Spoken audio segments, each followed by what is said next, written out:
Olá, meus queridos paroquianos virtuais, estamos entrando na Semana Santa, uma semana em que a Igreja nos convida a meditarmos mais profundamente na paixão de nosso Senhor Jesus Cristo. Mas na sexta-feira, que antecede a Semana Santa, tradicionalmente chamada de Sexta-feira da Paixão, eu vou lhe explicar, porque na liturgia tradicional nós temos o domingo que precede o domingo de Ramos, nós chamamos de primeiro domingo da Paixão. E todos os dias que se seguem a esse domingo, nós chamamos dias da Paixão, segunda-feira da Paixão, terça-feira da Paixão, até a sexta-feira da Paixão. Depois, quando chega no domingo, que é tradicionalmente chamado Domingo de Ramos, começa-se a Semana Santa e os outros dias são segunda-feira santa, terça-feira santa, até sexta-feira santa. Então, na sexta-feira, como eu disse, que antecede o Domingo de Ramos, tradicionalmente é chamado de Sexta-feira da Paixão, segundo o calendário tradicional da Igreja. E nesta sexta-feira, nós recordamos, fazemos a memória de Nossa Senhora das Dores. Por que recordar Nossa Senhora das Dores? Porque nós recordamos aquela que mais esteve unida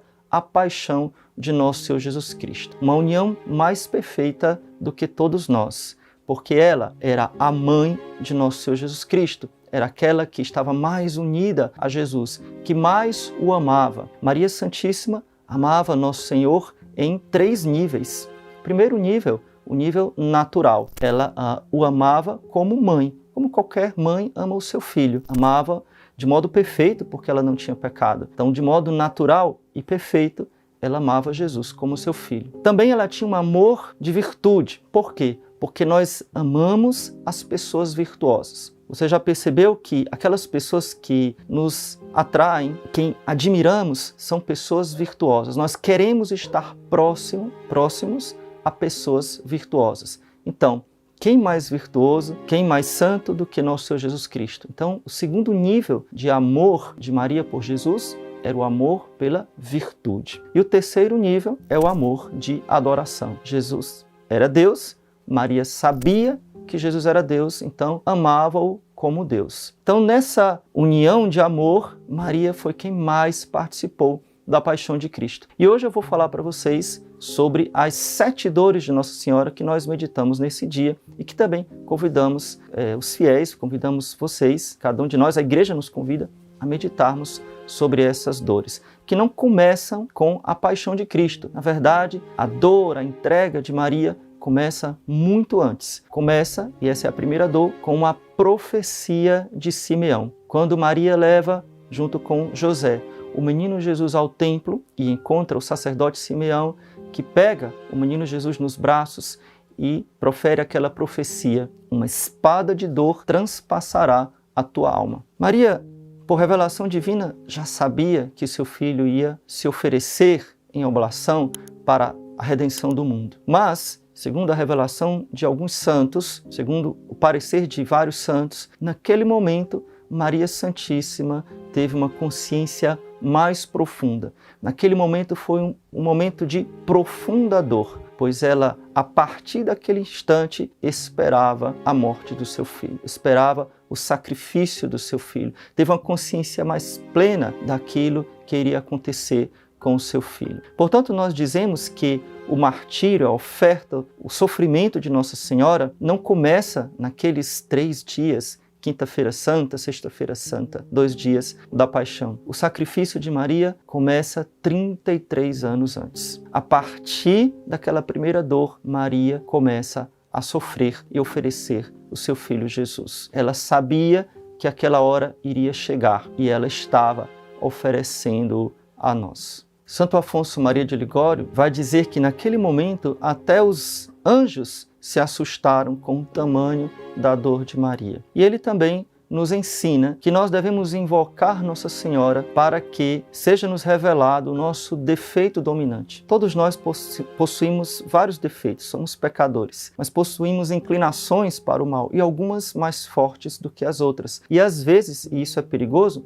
nós não reconhecemos qual é o nosso maior defeito. Então, podemos pedir a Deus. Então, assim como Deus revelou através de Simeão a dor de Maria de modo mais claro, naquele momento, nós também podemos pedir a intercessão de Nossa Senhora para que seja nos revelado o nosso defeito dominante. O que é que mais devemos combater? Possamos revelar, Deus possa nos revelar pela intercessão da Virgem Maria, aquilo que mais precisa ser mudado na nossa alma, no nosso coração. Santo Afonso também nos ensina que podemos pedir a Maria, contemplando esse mistério, pela conversão da nossa família, pela conversão dos nossos familiares, para que ajude os nossos filhos a saber se eles estão no mau caminho, se estão errando e possa trazê-los de volta. A segunda dor de Maria foi a fuga para o Egito. Não foi um passeio, não foi uma viagem de diversão. Fuga para o Egito foi a fuga contra alguém que queria matar a criança. Imagina escapar no meio da noite sob a ameaça de morte do bebê, do menino Jesus. A aflição de Maria, a angústia de São José, uma viagem a pé longuíssima, cerca de 500 quilômetros até aonde eles iriam, mais ou menos, a pé, sem recurso, sem hotel, sem carro, sem comida, eles eram pobres. Alguns dizem que, e é bem provável, que a providência dos dons dos reis magos pode ter ajudado nessa viagem. Os presentes caríssimos dos 3 reis magos, mas isso é só uma hipótese. O certo é que foi uma viagem de grande sofrimento e aquela foi a segunda dor de Nossa Senhora. Que ela nos ajude também. Você pode pedir a intercessão de Maria, que nos ajude nos desafios da nossa vida, na fuga contra o inimigo, que é o demônio, na fuga contra as tentações e nos desafios que a vida nos impõe, que Deus permite na nossa vida. Com Maria, nós podemos vencer. A terceira dor de Nossa Senhora foi a perda e o reencontro do menino Jesus no templo. Na verdade, a perda do menino Jesus. Vejam, você que é mãe, você que é pai, pode imaginar a dor de uma mãe ao perder o seu filho numa multidão. No nosso mundo moderno, temos celular, temos a polícia, temos vários recursos, mas temos tantos perigos. Imaginem, naquela época, onde não havia nada disso, a grande dor de perder uma criança em meio a uma multidão em uma cidade grande, a capital, que era Jerusalém. E não perder por algumas horas, não perder por alguns minutos, mas por 3 dias. Eu já tive essa experiência quando eu era criança, eu acho que todo mundo já teve uma experiência parecida, ou muitas pessoas já tiveram, de ficar perdido dos pais. Então, uma vez quando eu era criancinha, me perdi dos meus pais no supermercado. Bom, era um pequeno supermercado, mas eu tinha 7 anos de idade, então para mim era o fim do mundo. Ou seja, esta dor, em primeiro lugar, foi uma dor natural, uma dor de mãe, de ter perdido a sua criança, o seu filho. Mas existe algo mais profundo e dizem os santos também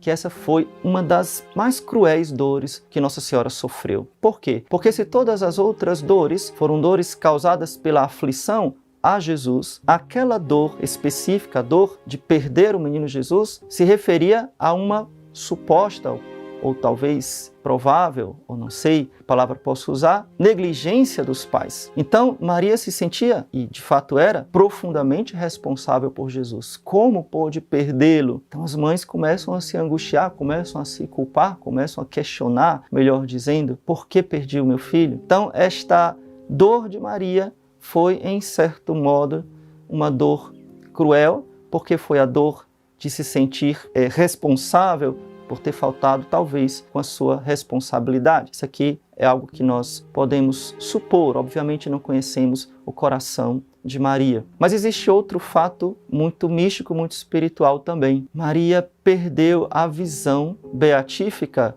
a visão de Deus. Perdeu a presença de Deus. Desde o nascimento de Jesus, Maria contemplava o rosto de Deus. Ela sabia que o rosto do seu filho era o rosto de Deus. E naquele momento, ela perdera o rosto de Deus. A visão de Deus nos faz lembrar e podemos meditar sobre as vezes em que Deus permite que nós percamos as nossas consolações. Quando a gente se converte, quando a gente começa a nossa caminhada com Deus, nós temos, e Deus permite que nós sintamos a sua presença, tenhamos uma alegria na oração, um gosto pela oração, uma vontade muito grande de ir para a igreja, de rezar. Bom, isso é como se fosse um docinho que Deus nos dá, Ele nos atrai. São as consolações que Deus pode permitir na nossa vida. Porém, estas consolações, esses docinhos, são de uma espiritualidade, desculpe falar, um pouco infantil. As crianças gostam de doces, gostam de chocolate, gostam de coisas um paladar muito adocicado. Mas quando nós vamos amadurecendo, nós precisamos comer carne, nós precisamos ter um paladar mais adulto, mais maduro. Então, transpondo aqui para a vida espiritual, estas consolações, estes gozos, estas alegrias, estas vantagens espirituais, elas podem nos deixar numa infantilidade espiritual. Por exemplo, sendo bem claro, minha oração hoje não foi boa porque eu não senti nada. Eu fui para a missa, mas não senti a presença de Jesus na Eucaristia. Eu me confessei, eu fui confessar, mas não me senti perdoado. Então sempre gira em torno desta palavra. Eu senti, eu não senti, se eu senti foi bom, se eu não senti não foi bom. O homem adulto, a mulher adulta, espiritualmente adulto, de forma alguma está preocupado com os sentimentos, porque não reza e não quer para si, mas está preocupado com a glória de Deus. Então eu vou confessar e pela fé eu sei que eu fui perdoado. Não porque eu me sinto perdoado. Se fosse para me sentir perdoado, eu seria um protestante. Não, pela fé no sacramento, eu sei que Deus me perdoou. Pela fé na Eucaristia, eu sei que Jesus está lá, mesmo que o meu olhar e os meus sentidos vejam um pedaço de pão. Eu olho para a hóstia e vejo um pedaço de pão. Eu, padre, toco na hóstia, estou tocando num pedaço de pão, sensivelmente, mas eu creio que ali é Jesus Cristo, no seu corpo, sangue, alma e divindade. Eu vou rezar não para me sentir bem, mas porque é o meu dever dar glória a Deus. E assim por diante. Então, ser privado de Jesus, essa dor de ser privado de Jesus, podemos contemplar e pedir a Nossa Senhora também que nos dê força, que nos dê maturidade, quando nós formos privados dos gozos de Deus, privados das consolações de Deus, quando estivermos em crise de fé, parece que Deus não está presente na nossa vida, parece que eu não tenho gosto para nada, nem para a missa, nem para os sacramentos, nem para a oração. Não importa. Tenhamos a maturidade espiritual de buscar a Deus, de sermos constantes na nossa oração, constantes na nossa fé. Não importa o que nós sentimos. O que importa é o que nós cremos e o que nós fielmente queremos seguir, nosso Senhor Jesus Cristo. Quarta dor de Nossa Senhora que somos convidados a contemplar é o caminho de Jesus ao Calvário. Vejam, São Bernardino de Siena diz que as mães sentem as dores do seu filho como sendo as suas próprias dores. Dói mais em mim, diriam as mães, aquilo que sofrem os filhos. Dói na sua alma aquilo que o filho sofre no seu corpo. Então, Maria, que amava perfeitamente Jesus, que é a mais perfeita de todas as mães, a mãe mais unida ao seu filho que possa existir, também sofreu mais do que qualquer outra mãe ao ver o seu filho sofrendo. Aquilo que já é um sofrimento natural, nela se torna ainda mais profundo. Então ela sofre ao ver o seu filho sofrendo. Porém, existe também um sofrimento do filho ao ver a mãe sofrendo. Um sofrimento por ver a dor da sua mãe fazia com que o sofrimento de Jesus também fosse grande. Então existe uma troca de sofrimento nesse momento. Maria, ao contemplar o seu filho, sente profundamente a sua dor. E Jesus sente profundamente também a dor da sua mãe, ao vê-la sofrer. Contemplando esta dor de Maria, nós podemos pedir a ela a resignação à vontade de Deus. Veja, em nenhum momento da paixão de Cristo, Nossa Senhora pediu a Jesus que parasse. Qual mãe, sabendo que o seu filho tinha poder de cessar a dor, e Jesus, como Deus, podia instantaneamente cessar a dor, acabar o flagelo, acabar a cruz, acabar com tudo. Seria até um pouco lógico, já que apenas uma única gota de sangue seria capaz de salvar toda a humanidade. Qual mãe não pediria ao seu filho, por favor, pare, está bom, já é suficiente?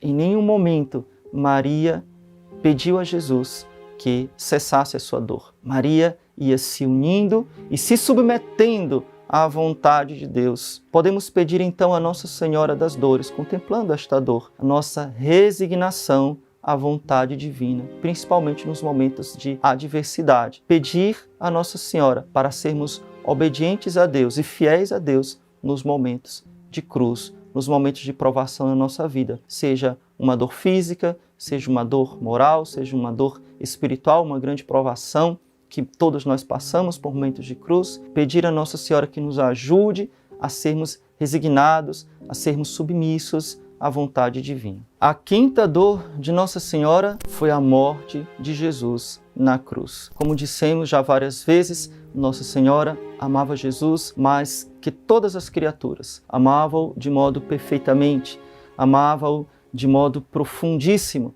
por ser mãe, conhecer quem era Jesus, por contemplar as suas virtudes, por saber que ele era Deus. E o amor se une ao amado. É próprio do amor se unir ao amado. Portanto, Nossa Senhora estava unida de modo mais profundo do que todas as criaturas a Nosso Senhor. A morte de Jesus na cruz foi, para Maria Santíssima, a dor mais profunda do que para qualquer outra criatura. Para qualquer um de nós que possamos contemplar a paixão e que possamos amar tanto Jesus, nunca o amaremos nem de longe como Maria Santíssima. Para ela também foi a oferta. Ela também ofereceu o seu filho. Ela também o deu pela salvação da humanidade. E nesse momento da morte de Jesus, nesse momento da agonia e da morte de Jesus, a grande dor de Nossa Senhora e o seu grande oferecimento também era saber que ela não podia consolá-lo. Ela não podia sequer aproximar-se. Ela não podia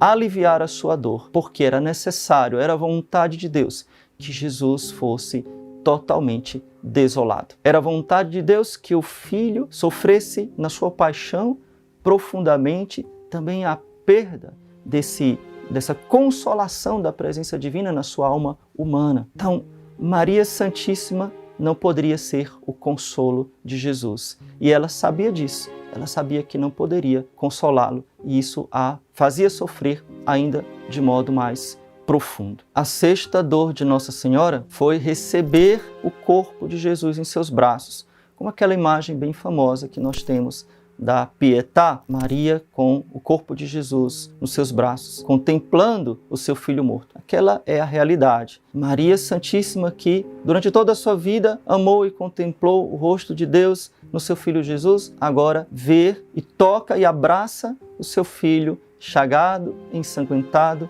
e morto. Que profunda dor para Nossa Senhora. E ali se consuma o sacrifício. No Antigo Testamento, o sacrifício ele existia em 3 etapas: o ofertório, a imolação e a consumação. O ofertório, a oferenda, foi no Horto das Oliveiras, quando Jesus diz: Pai, seja feita a vossa vontade. Então Jesus se oferece para a paixão. A imolação foi a cruz. E a consumação é esse momento em que Jesus é descido da cruz e está nos braços de Maria. Tudo está consumado. É finalizado o sacrifício. É completado o sacrifício. E Maria participa de modo perfeito disso. A sétima e última dor de Nossa Senhora foi o sepultamento do seu filho Jesus. Que dor Maria teve ao ver o seu filho sendo retirado dos seus braços e sendo colocado no sepulcro. Jesus como que fora arrancado dos braços de Nossa Senhora. E naquele túmulo estava também o coração de Maria. Maria quereria morrer junto com seu filho, ser sepultada junto com seu filho. Tamanho era a sua dor. Por todas estas dores de Maria que nós podemos meditar, contemplar, eu convido você a fazer isto no silêncio da sua oração. Pegue cada uma dessas dores, reze, medite, contemple, use a sua imaginação para fazer esta contemplação. Veja, às vezes muitas pessoas me falam: Padre, como eu faço para purificar a minha imaginação? Eu penso coisas imorais, eu penso coisas ruins, eu penso coisas vingativas, tantos pecados que me vêm à minha cabeça. Às vezes é inevitável que nos venham tentações ou venham imagens ruins na nossa cabeça. Porém, nós podemos usar a nossa imaginação para o bem, contemplando esses mistérios, usando a nossa imaginação e contemplando as dores de Maria, nós recebemos também as graças de Deus, recebemos também a intercessão de Nossa Senhora. Nos unindo a Maria, quem mais participou da paixão, nós podemos participar da Semana Santa, da Via Sacra, em todos os momentos do nosso ano também, mais profundamente da paixão de Jesus. Nossa Senhora também nos consola nas nossas tribulações, nas grandes tribulações da nossa vida e talvez nas pequenas que nós murmuramos tanto. Pense um pouco o que Jesus sofreu por você, o que Maria sofreu junto com seu filho Jesus. Será que vale a pena nós murmurarmos, nós reclamarmos, nós talvez até xingarmos por coisas tão pequenas, enquanto que Jesus e Maria sofreram tanto, de modo absolutamente injusto e imerecido. Nós, ao contrário, merecemos tanto por causa dos nossos pecados. Nós não somos justos, nós não somos santos, nós não somos puros. No entanto, não suportamos os pequenos sofrimentos. Então peçamos a Maria que nos console nas nossas dores, nos console nos nossos sofrimentos, nos dê a força e a maturidade espiritual também para oferecer a Jesus, oferecer a Deus as provações, as tentações da nossa vida. E assim podemos também nós participarmos da paixão de Cristo com o nosso pequeno sacrifício. Desejo que você seja cheio da graça de Deus, que Nossa Senhora das Dores possa, com a sua intercessão, que contemplando as dores de Maria, possamos ser mais santos, porque esse é o nosso desejo, essa é a nossa vocação, irmos para o céu. Deus te abençoe. Se você gostou desse vídeo, não deixe de dar o seu joinha, o seu like, isso ajuda muito a nossa evangelização. Compartilhe com outras pessoas. Se você não faz parte do nosso canal, convido também você a se inscrever. Louvado seja nosso Senhor Jesus Cristo, para sempre seja louvado, e sua Mãe Maria Santíssima.